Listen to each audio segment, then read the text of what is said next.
Bum! Cortinas abertas, pessoal. Pensa que a gente está com visão de raio-x agora, tipo um super-herói de desenho animado, para enxergar cada engrenagem escondida de um dos fundos imobiliários mais falados do mercado. Hoje, a gente vai dissecar os números, os tijolos e as planilhas do famoso REC 11. Será que é um tesouro escondido ou uma armadilha perfeita? Bora para essa análise técnica direto ao ponto. Mas antes da gente entrar nessa montanha-russa, aquele aviso super importante de sempre, tá? Todo o conteúdo que a gente vai ver aqui tem caráter exclusivamente educacional e informativo. Nada do que for dito deve ser considerado recomendação de investimento. Façam sempre a própria análise. E um detalhe crucial. As informações dessa nossa explicação foram tiradas direto do relatório gerencial de março de 2026. Recado dado, vamos acelerar. Parte 1. O mistério do grande desconto. Todo bom roteiro de suspense tem um mistério central, né? E aqui no nosso caso ele se chama precificação extrema. O que será que faz um fundo cheio de prédios grandões e imponentes ser negociado como se estivesse em liquidação total? Tem uma diferença colossal aí que atrai uma multidão de investidores. Saca só isso, 55%. Esse é o tamanho do abismo. De um lado, o valor patrimonial da cota, ou seja, o que os imóveis valem lá no papel, é de R$ 89,76. Mas aí a gente olha para o mercado e vê a cota sendo negociada por R$ 39,36. É quase como comprar uma nota de 100 por menos de 50. Loucura, né? Mas a gente sabe que o mercado financeiro não costuma dar presentes de graça. Se o desconto é desse tamanho, tem um motivo estrutural bem pesado puxando esse preço para baixo. Bom, vamos mergulhar direto nisso. Olhando aqui para os números oficiais desse relatório de março, a isca que costuma fisgar muita gente brilha demais. Um dividend yield mensal de 1,14%. Se a gente anualiza isso, bate quase 14% isentos de imposto de renda. Parece a máquina de fazer dinheiro perfeita, né?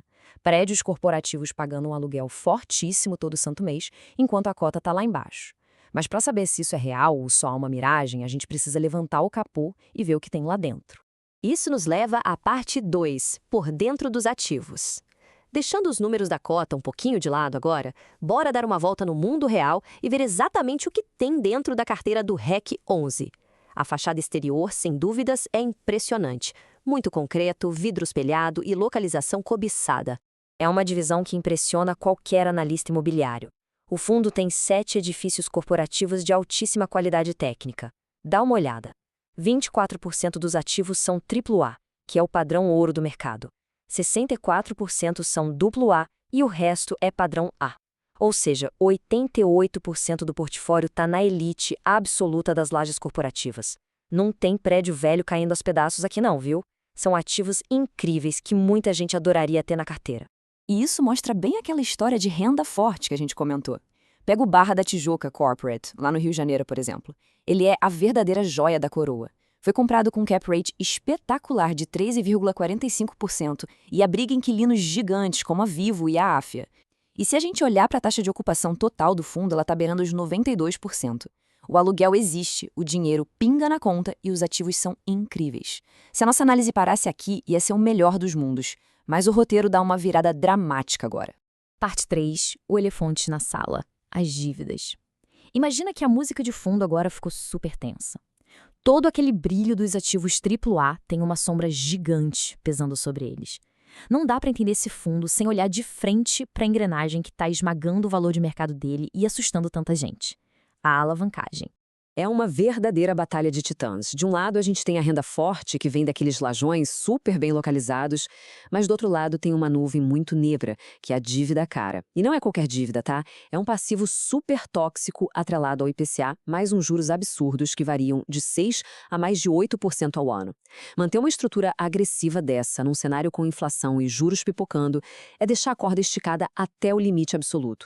O que é muito interessante de ver nessa parte é o nível cirúrgico da dor. O total é de quase 154 milhões de reais, mas o foco mesmo está nesses certificados de recebíveis imobiliários, os famosos CRIs, que somam quase 146 milhões. Olha bem para as taxas absurdas apontadas aí. O CRI/1 tem um custo assustador de IPCA mais 8,25% ao ano. É um custo de capital tão violento que ele vai corroendo silenciosamente todo aquele aluguel lindo da joia da coroa.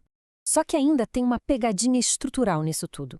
O CRI da Barra foi renegociado, sabe? O fundo ganhou uma trégua e só paga os juros até o meio de 2026, jogando a amortização lá para frente. Parece um alívio, né?